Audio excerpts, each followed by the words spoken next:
YouTube వీక్షకులకు ప్రేక్షకులకు నా సబ్స్క్రైబర్లకు హృదయపూర్వక నమస్కారాలు.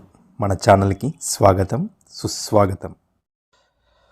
నుదుటిపైన రింగుతో బంగారపు ఛాయ కలిగిన నటుడు NTR, ANR, SVR, Kantharao, super star, rebel star లాంటి హేమీల నటులతో పోటీ పడ్డారు.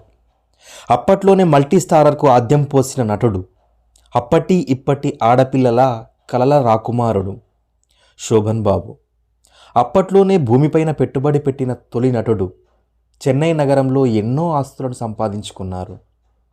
ప్రేమ కథలలో ఒక విశిష్టమైన స్థానాన్ని సంపాదించి ఆంధ్రుల అందాల నటుడిగా తెలుగువారి మదిలో నిలిచిపోయారు. శోభన్ బాబు అసలు పేరు ఉప్పు శోభనాచలపతిరావు. జనవరి 14, 1937న ఒక సామాన్య రైతు కుటుంబంలో జన్మించాడు. కృష్ణా జిల్లా చిరనందిగామ ఇతని స్వగ్రామం. తండ్రి పేరు ఉప్పు సూర్యనారాయణరావు. మైలవరం ఉన్నత పాఠశాలలో చదివే రోజుల్లో శోభన్ బాబు నాటకాలపైన ఆసక్తి పెంచుకొని అనతి కాలంలోనే మంచి నటుడిగా పేరు పొందాడు. గుంటూరు ఎస్సీ కాలేజీలో పునర్జన్మ వంటి నాటకాలలో మంచి పేరు సంపాదించుకున్నాడు. ఉన్నత పాఠశాల చదువు పూర్తయిన తర్వాత విజయవాడలో ఇంటర్మీడియట్, డిగ్రీ చదువు పూర్తి చేశాడు. చిన్నప్పటి నుండి సినిమాలంటే చాలా ఇష్టపడేవాడినని తిరువూరులో కీలుగుర్రం తను చూసిన మొదటి సినిమా అని ఒక ఇంటర్వ్యూలో చెప్పాడు.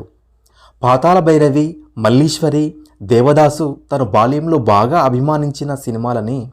మల్లీశ్వరి సినిమాను 22 సార్లు చూశానని చెప్పాడు. మద్రాసులో లా కోర్సులో చేరినప్పటికీ నటనపైన ఆసక్తితో సినిమా ప్రయత్నాలు మొదలుపెట్టాడు.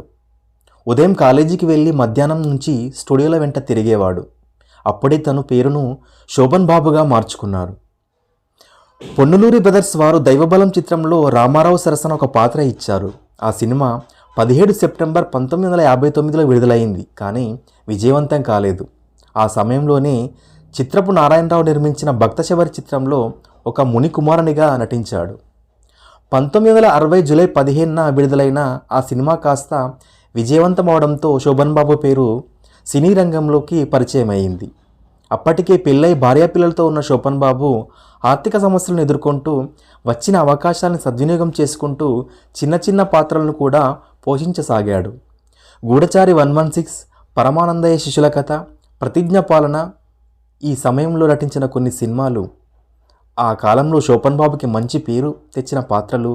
అభిమన్యుడిగా నర్తనశాలలో, అర్జునుడిగా భీష్మలో, లక్ష్మణుడిగా సీతారామ కళ్యాణంలో, కృష్ణునిగా బుద్ధిమంతుడిలో ఈ సమయంలో సహాయ పాత్రలు లభించడంతో నందమూరి తారక రామారావు, అక్కినేని నాగేశ్వరరావులకు తాను ఎంతో సహాయం చేశారని శోభన్ బాబు చెప్పాడు. శోభన్ బాబు వీరాభిమన్యు చిత్రంలో హీరోగా అభిమన్యుడి పాత్రలో తన నటనా చాతుర్యాన్ని చాటి చెప్పాడు. వెంటనే లోగుట్టు పెరుమాళ కెరుక సినిమాలో సోలో హీరోగా నటించారు. అది కూడా అంత విజయం కాలేదు. పొట్టి ప్లీడరు విజయవంతమైంది. పుణ్యవతి చిత్రం బాగా ఆడకపోయినా శోభన్ బాబుకు మంచి పేరు తెచ్చిపెట్టింది.